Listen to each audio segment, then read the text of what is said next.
Я, бывает, сижу перед мольбертом дома и как будто на себя со стороны смотрю и думаю, вот я художник, да. Почему я художник? Кто тебе сказал, что ты имеешь право рисовать? В картине не бывает предметов, в картине есть компоненты. Когда холст тебя ведет, нужно слушать всегда. В идеале я бы писал вообще один какой-то мотив.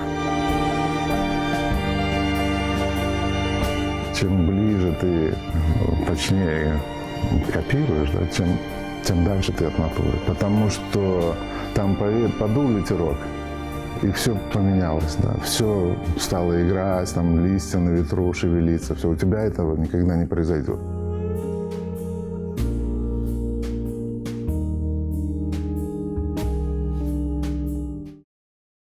Рисовал с самого раннего детства, насколько я помню, там на всех бумажках, которые попадались под руки. Но более сознательно стал уже рисовать, когда увидел одного человека. Он шел по нашей улице с этюдником и шел куда-то в лес. Мы на краю города, у меня дом молодечно. И он шел на этюдик. И я увязался за ним как-то. И с тех пор я просто уже пришел и сказал: мама, купи мне этюдник, и я буду ходить рисовать. Я даже стал, в общем-то, наверное, художником из-за того, чтобы писать пейзажи. Мой учитель Сальков Александр Тимофеевич вел рисунок у меня в училище художественном. И он, в общем-то, видел какие-то способности, видно, к рисунку.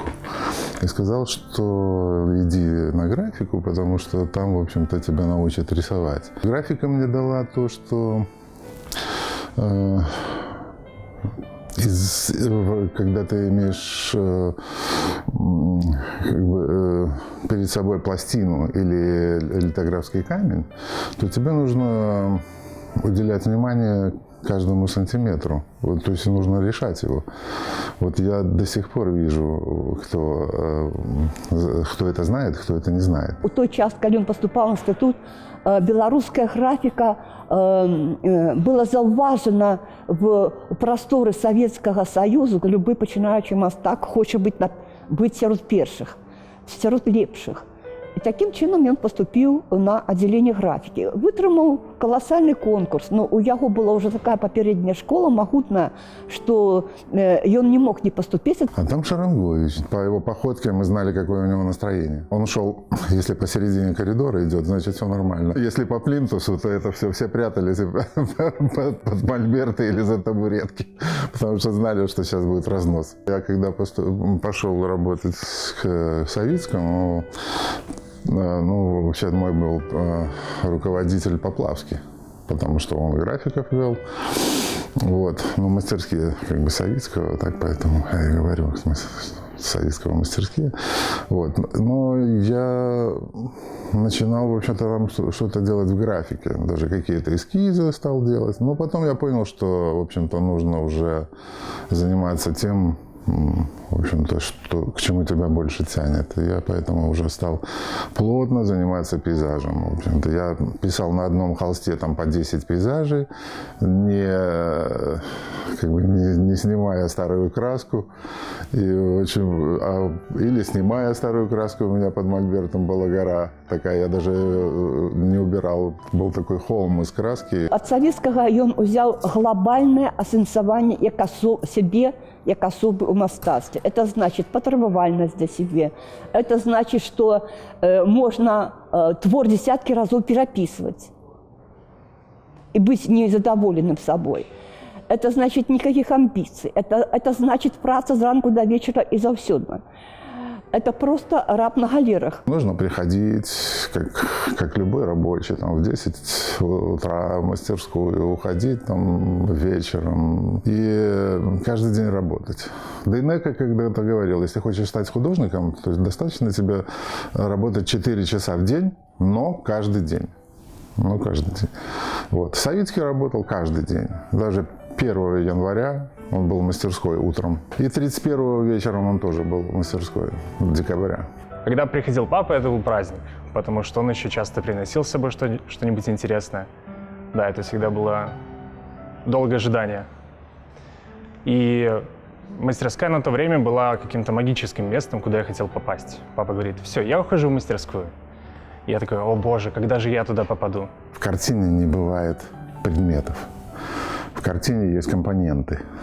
То есть на плоскости холста, в общем-то, это мы видим краску на плоскости холста. Да? Любое живописное произведение – это краска на плоскости. Поэтому ты имеешь дело с какими-то художественными, какими-то компонентами. Или это пятно, или это цвет, или это ритм, это касание каких-то, касание цвета между собой, да, тон. Поэтому, вот, допустим, чашка и тень от чашки, они равнозначны в холсте. Интереснее писать, конечно, просветы между деревьями, чем сами деревья. Потому что ты компонуешь какие-то просветы, и у тебя деревья сами собой получаются. Это я очень люблю один мотив использовать часто. Дорога уходящая или что. Ну, они могут раскрываться по-разному. Просто какие-то композиционные... На одну тему ведь можно очень много сделать каких-то композиционных схем. В идеале я бы писал вообще один какой-то мотив в жизни. Да? Я даже думал над этим, что если писать каждый день этюд, вот 365 дней в году, да, писать каждый день маленький этюд какой-то, вот одного какого-то места. Ну, вот какое это должно быть место? Вот если подумать, вот какое это может быть место? Чтобы можно менять было состояние разное. То есть это должен быть, наверное, несложный какой-то мотив. Совершенно несложный какой-то. Может быть, это должно быть просто земля и небо. И можно двигать эту, значит, линию горизонта, да, или поднимать ее, или опускать ее, или совсем тоненькой. Мотив там дорожки, она, конечно, привлекает тем, что она уже становится твоей, если ты раз 5 написал, да. Если 10 ты раз написал, она вообще становится там родной, да. И потом ты постоянно приходишь туда, уже ты видишь эти деревья, как они меняются, как... Потом ты знаешь, что ты вот один раз сидел здесь там и зайчик пробежал. Ты приходишь второй раз, и этот же зайчик пробегает почти в это же время второй раз, да. Третий раз ты приходишь, ты уже ждешь этого зайчика, где он, этот зайчик. Ты потом достаешь этюды какие-то старые свои из загашника, там, и каждый этюд ты смотришь, что было, там, как этот кусочек, такой кусочек прожитой жизни. В общем-то, так бы и ты не вспомнил никогда, что было там в какое-то время, в такой-то день в том году. А достаешь этюд, и сразу ты вспоминаешь даже разговоры какие-то. Люди подходили, что говорили. Кто-то шел, там, яблоко тебе положил, угостил. У него было такое отношение к людям, которые пишут во взрослом возрасте художники с натуры. Он сказал, что это ненормально. В смысле, даже в такой более такой степени, я не буду говорить как, но вот. И вот что значит жизнь, как бы, она как получается вот в жизни, что прошло там пару лет, и он стал ходить, не знаю, как там, с чего он начал, но как-то попал на этюды, один там раз, два, наверное, и потом все, его засосало, и теперь уже он вообще как бы такая, это, Саша, это рыбалка такая, все, на рыбалку каждый день должен ходить. Весна наступает, все, в поля, в леса. Только начинается весна, самая его любимая пора года, он выходит в лес или в сад и начинает рисовать. И ну вот это как сезон охоты, по сути, для него, потому что это время его сложно как-то зафиксировать, сложно словить, невозможно забыть, да? Для себя я различаю два как бы подхода к пейзажу. И делаю это. Это пейзаж-картина и пейзаж-этюд. То есть я не так давно стал ходить на этюды, плотно очень, так, каждый год, в любое время, в общем-то, кроме зимы, конечно, зимой холодно. Вот, но так на пленэры выезжаю очень часто и за границу, все, и я ограничиваю себя в размере, потому что нужно очень быстро написать. Ну, бывает за час, полтора, 2 часа это максимум, потому что ты делаешь состояние. Состояние это как бы в сию минуту. чем отличается этюд своей формой, это состояние природы в сию минуту.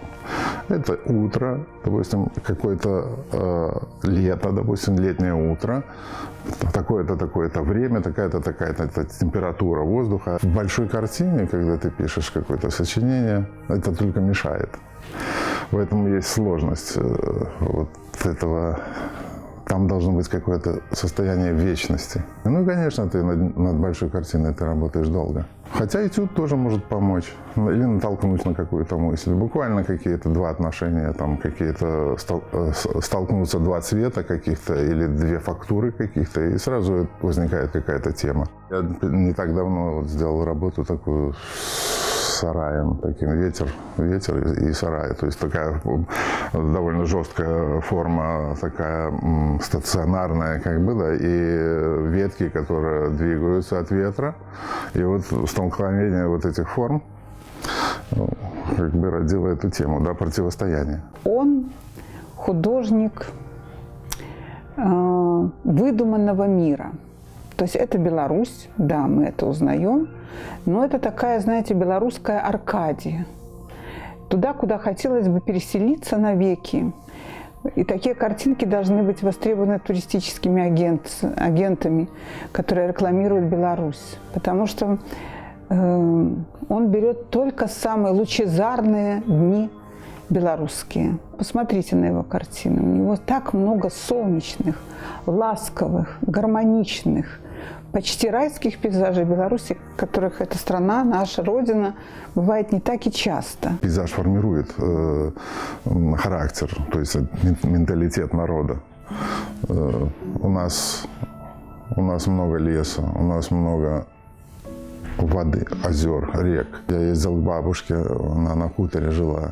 И там вот через поле идет дорожка, допустим, к дому, какому-то, усадьбе. Ориентиром может быть на середине дороги или камень лежать, или дерево какое-то расти. И на какие-то вот эти опорные точки такие, они тоже формировали пейзаж. Здесь среди этого поля. И там были, я помню в детстве, я там очень часто любил проводить время, и там были всякие бабочки, всякие ящерицы ползали, там свой мир, там земляника росла всегда, какие-то ягоды. Очень интересно было. Вот.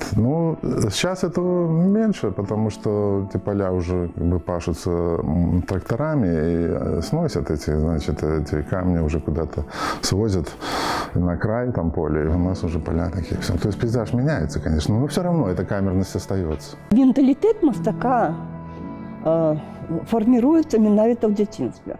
Так, маладэчна, но лета маленькага Сашу завозілі на вёску да бабулі, і яго ачолівала як асобу, што поле, лес, могілкі. І партрэты пісаў, і ў яго ёсць цудоўнейшыя натюрморты. І што такое краявід? Как бы вот теперь по шкале ацэнак на экспертных комиссиях усюды на першы план ставіцца тэматычная картина, там краявід і натюрморт у апошнюю чаргу і па расцэнках, і по всему. Это как типа другасная. Беларусь аграрная краіна. І калі паглядзець, лепшыя паэты, пісьменнікі, творчыя асобы, яны походженнем з вёскі. Ты можешь очень долго ходить, долго, часами даже. Я однажды прошел от Молодечной до Вилейки пешком с этюдником, да, и не нашел себе мотива. Ну, это было в юности, да, это, конечно, смешно сейчас, когда рассказываешь. Сейчас я могу выйти буквально из подъезда, да, и увидеть какую-то тему, да. Это зависит от того, насколько ты готов внутренне, какое у тебя самого состояние. Я раньше в детстве, как любой художник, да, пытался копировать.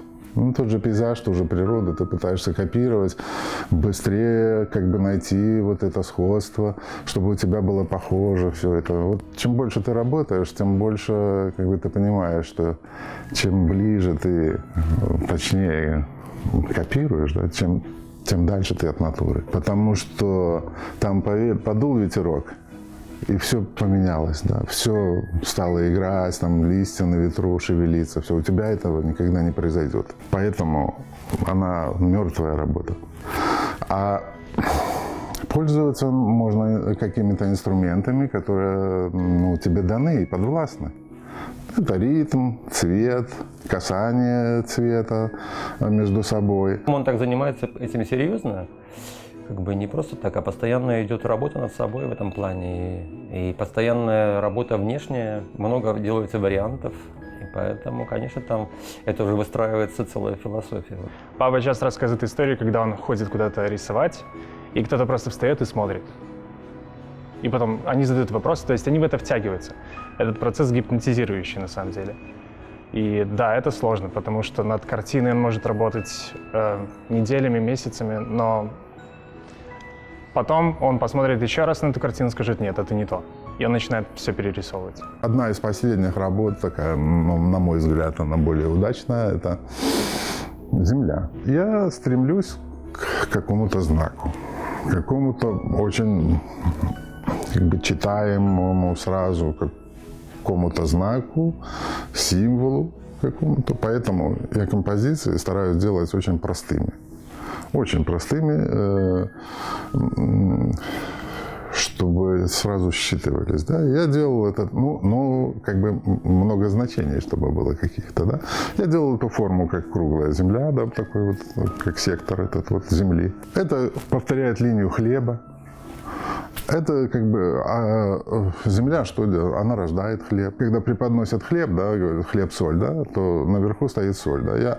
Я посадил наверх кусочек сада. Я посмотрела некоторые его интервью, и там из одного давнего интервью я удивилась его ответу. Разных людей спрашивали, что такое счастье, чего вам не хватает в жизни. И Александр сказал, что ему не хватает внутренней гармонии, покоя и спокойствия. Понимаете? А картины-то у него совершенно такие, как изображают именно то, чего ему не хватает. Они гармоничные, спокойные, они очень уравновешенные, даже по композиции. Бывают кризисы какие-то в работе. Когда тебе уже не нравится, что ты вообще делал. Да? Ты не знаешь, что дальше делать, каким путем пойти. Вот у меня такой возник вопрос еще, когда я был студентом. И я тогда пришел, у нас молодечно вел студию Герасименко Юрий Павлович, такой один из моих первых учителей. Я говорю, у меня такая проблема, говорю, Юрий Павлович, не знаю, что делать вообще. Меня тянет и в какую-то другую форму какую-то, да, может быть, и беспредметное искусство какое-то тянуло меня.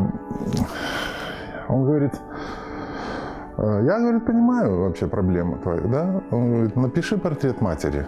Казалось бы, простой совет, да. Я тогда написал портрет матери, и все стало на свои места. Когда ты пишешь, когда ты вот такую тему берешь, да, самый дорогой человек для тебя, что-то ты перестаешь врать. Ты становишься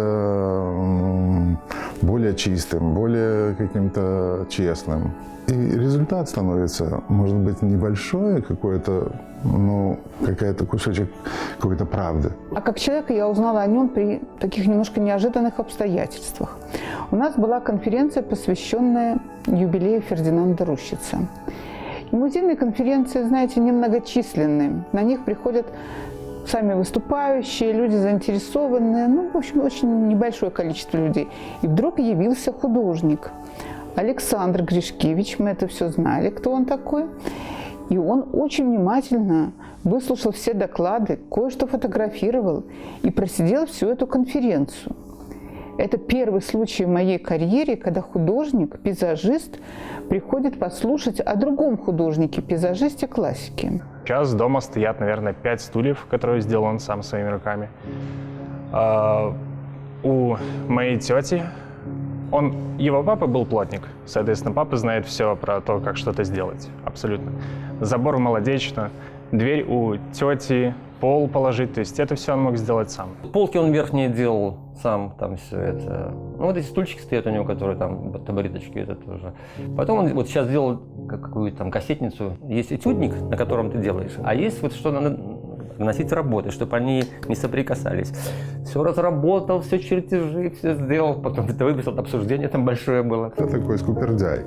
Но я все равно продаю это. Все, я продаю этюды. У меня была такая ситуация, что я там вообще за какие-то копейки продавал, и никто не хотел покупать.